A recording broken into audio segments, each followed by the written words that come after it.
Party के आदर्शों को समझे और बयां करे। कपिल मिश्रा के साथ मिलकर भारतीय जनता पार्टी का जो साजिश का खेल चल रहा है, आम आदमी पार्टी को बदनाम करने के लिए, अरविंद केजरीवाल को बदनाम करने के लिए, आम आदमी पार्टी के अस्तित्व को समाप्त करने और मान्यता रद्द कराने के लिए उसमें एक के बाद दूसरा झूठ, दूसरे के बाद तीसरा झूठ, तीसरे के बाद चौथा झूठ सामने आता जा रहा है। आज कपिल मिश्रा ने आरोप लगाया हमारे दो विधायकों पर, शिवचरण गोयल जी और नरेश यादव जी के माध्यम से। ये कहा गया कि शिवचरण गोयल की एक लोहा कंपनी है जिसमें दीपक अग्रवाल नाम का व्यक्ति डायरेक्टर है। उसके कागज लेकर शिवचरण गोयल जी खुद आए हैं। दीपक अग्रवाल नाम का कोई व्यक्ति इनकी कंपनी में डायरेक्टर नहीं है। कहा गया शिवचरण गोयल डायरेक्टर हैं, शिवचरण गोयल भी उस कंपनी में डायरेक्टर नहीं है।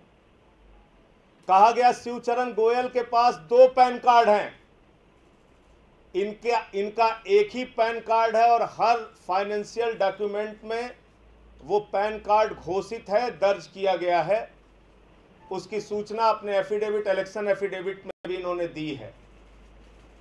और इनकम टैक्स डिपार्टमेंट में, जो इनकम टैक्स डिपार्टमेंट में रिटर्न दाखिल किया गया है इनकी कंपनियों के सारे डिटेल स्क्रूटनाइज करके सारा कागज ये मौजूद है, जिसको इनकम टैक्स डिपार्टमेंट ने पूरी तरीके से क्लियर किया है। एक साल का कागज है, एक साल का कागज है, जिसमें कहीं कोई गड़बड़ी, कहीं कोई गलती इनकी कंपनियों में नहीं पाई गई है।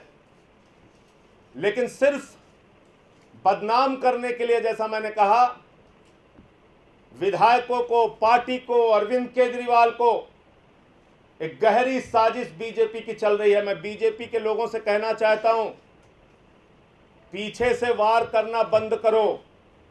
आम आदमी पार्टी से लड़ना चाहते हो तो सामने आके लड़ाई लड़ो। ये कब से आपका फर्जीवाड़ा चल रहा है?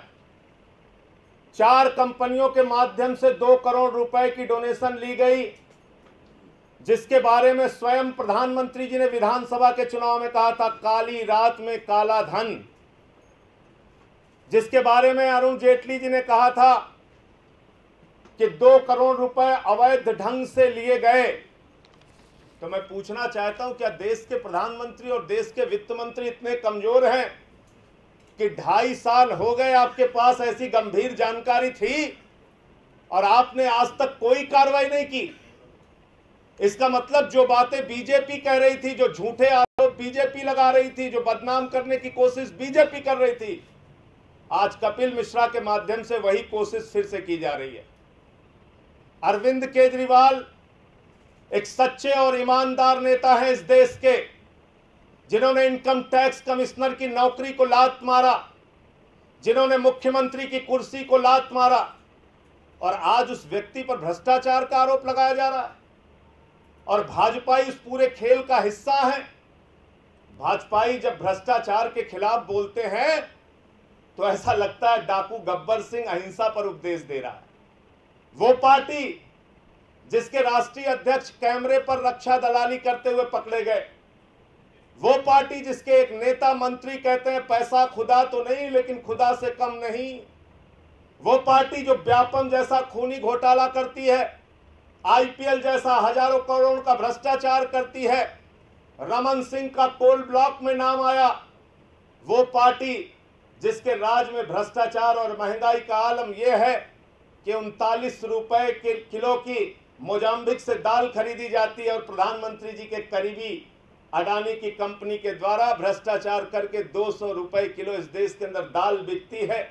वो पार्टी जिसके राज में नोटबंदी होती है तो 14.5 लाख करोड़ की करेंसी मार्केट में थी, जानकारी आई कि 17 लाख करोड़ जमा हो गया। 2.5 लाख करोड़ किसका है? प्रधानमंत्री जी कहते हैं उनकी सरकार में कोई भ्रष्टाचार नहीं हुआ, तो ये 2.5 लाख करोड़ किसका है? आतंकवादियों का है, नक्सलवादियों का है, भाजपाइयों का है, कांग्रेसियों का है, उद्योगपतियों का है, भ्रष्टाचारियों का है। किसका पैसा है? अब तो आरबीआई आंकड़े जारी करने को भी तैयार नहीं है। मुझे लगता है ये सवाल मीडिया के माध्यम से इन लोगों से पूछा जाना चाहिए। दूसरा प्रश्न हमारे विधायक नरेश यादव को लेकर उठाया गया।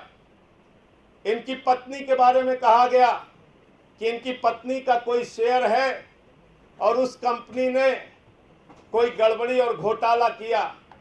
इनकी पत्नी का 2014 अप्रैल में 1 लाख रुपए का शेयर है, मात्र 1 लाख रुपए का शेयर है, जो इनके हर कागज में घोषित है। इनका जो इलेक्शन एफिडेविट है उसमें भी 1 लाख रुपए का वो शेयर घोषित है। तो मैं कहना चाहता हूं, और वो भी उस कंपनी में नहीं है जिसका हवाला दिया जा रहा था कपिल मिश्रा के द्वारा। कपिल मिश्रा तो नाम है बीजेपी के द्वारा, क्योंकि आज बीजेपी का एक कार्यकर्ता, नेता, जो भी आप कह लें, नील नाम का व्यक्ति उनके साथ बैठा हुआ था, जो भाजपा के नेताओं से जुड़ा हुआ है। तो मैं ये कहना चाहता हूं कि भाजपाइयों को जो भी हमला, जो भी वार करना है, वो सामने से आकर करें। ये पीठ पीछे साजिश करना, खेल करना, झूठ फैलाना, ये बहुत ही गंदी राजनीति है। पिछले 10 वर्षों से आज जो लोग आम आदमी पार्टी के चंदे पर सवाल उठा रहे हैं, पिछले 10 वर्षों से कांग्रेस और बीजेपी ने अपने जो चंदे की जानकारी दी है, उस जानकारी में बीजेपी ने लगभग 70% अज्ञात सूत्रों, अज्ञात सोर्सेस से उनको पैसा आया, ऐसा लिख कर दिया है। 70% तुम्हारे चंदे का तुमको पता ही नहीं है। हजारों करोड़ रुपए तुमने चंदा ले लिया, पता नहीं 70% कहां से आया। यही हालत कांग्रेस की है। पिछले 10 वर्षों में जितना चंदा उनको आया हजारों करोड़ रुपए का, उसमें से लगभग 80% कांग्रेसियों को पता ही नहीं है कहां से चंदा आया। और हाई कोर्ट ने एक निर्णय दिया पिछले दिनों, जिसमें हाई कोर्ट ने कहा कि कांग्रेस और बीजेपी को विदेशी कंपनियों से चंदा मिला है और एफसीआरए कानून के तहत उनके खिलाफ कार्रवाई होनी चाहिए। होम मिनिस्ट्री को लिख कर दिया, इलेक्शन कमीशन को लिख के दिया। लेकिन बावजूद इसके कि कांग्रेस और बीजेपी के खिलाफ कोई कार्रवाई की जाए, मान्यता रद्द करने की कोई कार्रवाई की जाए, इन दोनों पार्टियों ने मिलकर रेट्रोस्पेक्टिव तरीके से पिछले समय से जो कानून प्रभावी होगा ऐसा कानून बनाकर विदेशी कंपनी की परिभाषा ही बदल दी और वेदांता को विदेशी कंपनी के मानक से ही निकाल दिया। ये खेल है। दूसरा, हाई कोर्ट ने एक निर्णय आम आदमी पार्टी के बारे में भी दिया है, जिसमें होम मिनिस्ट्री की एफिडेविट लगाई गई कि आम आदमी पार्टी के चंदे में कोई गड़बड़ी नहीं है। तीसरा, पूर्व मुख्य चुनाव आयुक्त कुरैशी साहब ने अपने टीवी इंटरव्यू में कहा था कि अगर चंदा लेना किसी पार्टी से सीखना हो, अगर पारदर्शी तरीके से, ईमानदारी से चंदा लेना किसी पार्टी से सीखना हो, तो आम आदमी पार्टी से सीखना चाहिए। तो इसलिए मैं कहना चाहता हूं कि आम आदमी पार्टी को बदनाम करने से, कीचड़ फेंकने से, दाग लगाने की कोशिशों से हर बार भाजपा और कांग्रेस को निराशा और हताशा के अलावा कुछ नहीं मिलने वाला। हम लोग बेदाग तरीके से राजनीति करते हैं और आगे करते रहेंगे। नहीं, ये तो बहुत क्लियर है। जब भी कपिल मिश्रा का कोई बयान आता है, तुरंत बीजेपी वाले उस पर एक्टिव हो जाते हैं।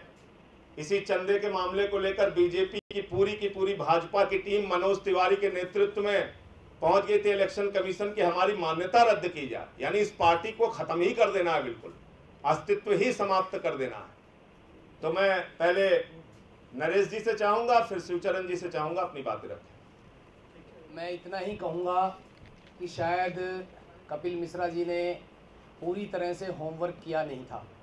वो जो बात कर रहे हैं 1 लाख रुपए की, ये मेरा एफिडेविट है। इसमें मैंने 2015 में इलेक्शन के दौरान ही मेरी वाइफ के नाम से इसमें वो घोषित कर रखा है। और जो कंपनी का वो नाम ले रहे हैं उस कंपनी का भी इसमें नाम वो नाम नहीं है, वो कंपनी नहीं है, चंदे वाली एक कंपनी नहीं है जिसने कोई चंदा दिया है। तो कम से कम इतना तो ख्याल रखते कि अगर कोई इन्फॉर्मेशन कहीं से मिल रही है या कहीं से वो इस तरह की ये जानकारी जुटा रहे हैं तो उस पर एक बार वो देख तो लेते कि वो ठीक है कि नहीं है। कम से कम थोड़ी बहुत तो मर्यादा रखते। मेरी धर्मपत्नी है, हम लोग हफ्ता 10 दिन पहले तक आपस में कपिल भाई और नरेश भाई करके बात करते थे, और जिस तरह से आज वो आरोप लगा रहे हैं उन्होंने सारी मर्यादाएं एकदम पूरी तरह से जैसे समाप्त कर दी है। तो उसके लिए कोई तथ्य तो हो, कोई फैक्ट तो हो। क्या एक कंपनी में 1 लाख रुपए की इन्वेस्टमेंट करना नाजायज़ है, और वो भी जो डिस्क्लोज कर रखी हो, चेक के द्वारा दे रखी हो? मैं इतना ही कहूँगा कि उन्होंने पूरी तरह से अपना होमवर्क नहीं किया और जल्दबाजी में उन्होंने ये नाम लिया है।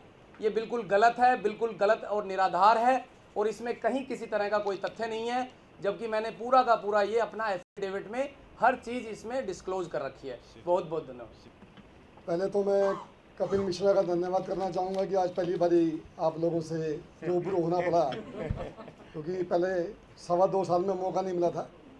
तो आज कम से कम भी